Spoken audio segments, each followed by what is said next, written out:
Viewers நாங்களோட Lakshmi நீங்கள் பார்த்துருக்கிறது 0 Lakshmi அட்டடா editor வந்து இப்போ வேறு லெவலில் வந்துட்டார்ல, நம்ம கூட இணைஞ்சிட்டாரு அப்படிங்கிறது தான். அவரும் ஹாப்பி இல்லை, அந்த மாதிரியான போஸ்ட் பண்ணும்போது சூப்பராக எடிட் கொடுத்துட்ருக்காரு.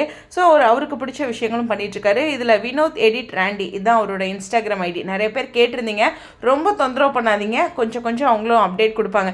நம்மளே கேட்டோம்னா அவர் அப்டேட் கொடுக்குறத கொஞ்சம் என்னடா அது இவ்வளோ கேட்குறாங்க அப்படிங்கிற மாதிரி போயிடுவாங்க. ஸோ அவங்களே போட்டுட்டோம், டிஸ்டர்ப் பண்ணாதீங்க.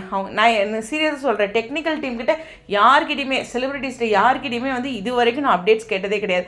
எனக்கே கிடைச்சதுன்னா ஓகே, இல்லைன்னா நான் டிஸ்டர்ப் பண்ணவே மாட்டேன். கிடைக்கிற அப்டேட்டை பேசுவாங்க, அவங்கள போய் டிஸ்டர்ப் பண்ணிக்கிட்டு. கரெக்டு தானே?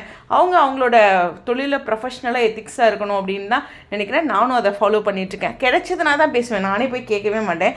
இது என்னுடைய எப்போவுமே நான் பயன்படுத்துகிற ஒரு விஷயம் தான். சரி, ரொம்ப முக்கியமான விஷயம் பார்த்தீங்கன்னா, ஒரு பியூட்டிஃபுல்லான எடிட். உண்மையுமே சுவாமிக்கு இந்த ட்ராக் வந்து ஒரு வரப்பிரசாதம். பொதுவாக சீரியலில் ஹீரோயினுக்கு தான் இந்த மாதிரியான ட்ராக்லாம் வரும். ஒரு ஹீரோக்கு அப்படிங்கிறது ரொம்ப ரொம்ப ரேர். அவர் அழுதுகிட்டே, இப்போ பாரதி கண்ணமாவே எடுத்துங்களேன், பாரதி பயங்கரமாக அப்படியே எரிச்சல் வர மாதிரி பண்ணியிருப்பார் அந்த சீனெல்லாம். எனக்கெல்லாம் ஹீரோவே பிடிக்காத அளவுக்கு ஆயிடுச்சு. அந்த ட்ராக்லாம் அப்படியே கண்ணமா அவ்வளோ ஒரு பழிப்பாவங்களோட கிளம்புற மாதிரி இருக்கும். இது மாதிரி ஒரு பொண்ணு வீட்டை விட்டு கிளம்புறாங்கன்னா அந்த ஹீரோ மேலே அவ்வளோ எரிச்சல் கோபம் வரும் பொதுவாகவே. பட் இங்கே பாருங்கள், அப்படியே ஆப்போசிட். இது வந்து எனக்கு தெரிஞ்சு சொல்லணும்னா சுவாமிக்கு கிடைச்ச மிகப்பெரிய வரப்பிரசாதம்னே சொல்லணும். ஏன்னா நம்ம என்னதான் நம்ம திறமைசாலியாக இருந்தாலும் நமக்கு அதுக்கு சரியான இடத்துல போய் கிடைச்சாதான் அந்த திறமை நல்லா அங்கீகரிக்கப்படும் அப்படின்ட்டு. அதுதான், சுவாமி ஒரு பயங்கரமான டேலண்டான ஒரு ஹீரோ. ஆனால் அவருக்கு கிடைச்சது இந்த விஜய் கேரக்டர் இனிமே சூப்பரான ஒரு விஷயம் அப்படிங்கிறது தான். அது அவரும் நிறையா அவரோட ஸ்டைலில் செதுக்கியிருக்காரு, டேரக்டர் செதுக்கியிருக்காங்க. ஃபேன்ஸோட பவர்னால இன்னுமே அது மெருகேற்றப்பட்டிருக்கு. இது எல்லாமே ஒரு வியூவில் சொல்லலாம்.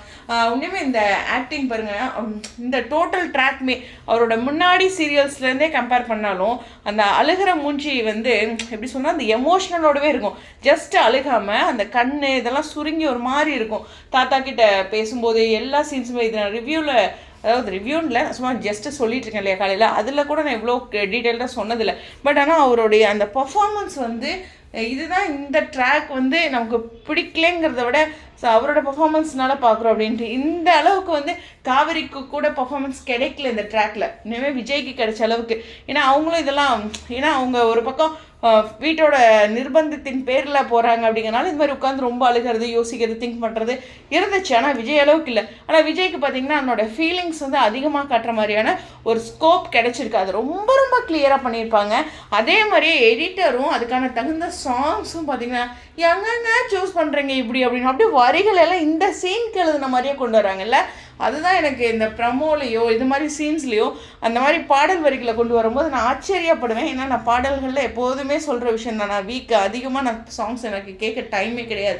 என்னுடைய பரபரப்பான வாழ்க்கையில் 6 வருஷமாக நான் இதை தான் சொல்லிகிட்டு இருக்கேன். ஸோ இப்படி இருக்கும்போது இந்த ஒரு பர்ஃபார்மன்ஸாக ரொம்ப அழகாக எடிட்டிங்கும் கொடுத்துருக்காங்க.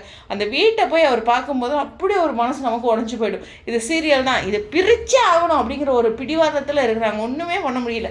இருந்தாலும் அதெல்லாம் கடந்து சுவாமியோட பர்ஃபார்மன்ஸ் வந்து அல்டிமேட். உண்மையுமே இதுக்கு பின்னாடி எல்லா டீம் மெம்பர்ஸும் இருந்தாலும் அவருடைய இந்த பர்ஃபார்மன்ஸ் டயலாக்ஸே இல்லாமல் கொடுத்துருக்காரு பார்த்தீங்களா, அது ரொம்ப முக்கியமான விஷயம். அந்த ஃபீலிங் அந்த ஃபேஸில் வந்து அவ்வளோ அழகாக கொடுத்துருப்பாரு.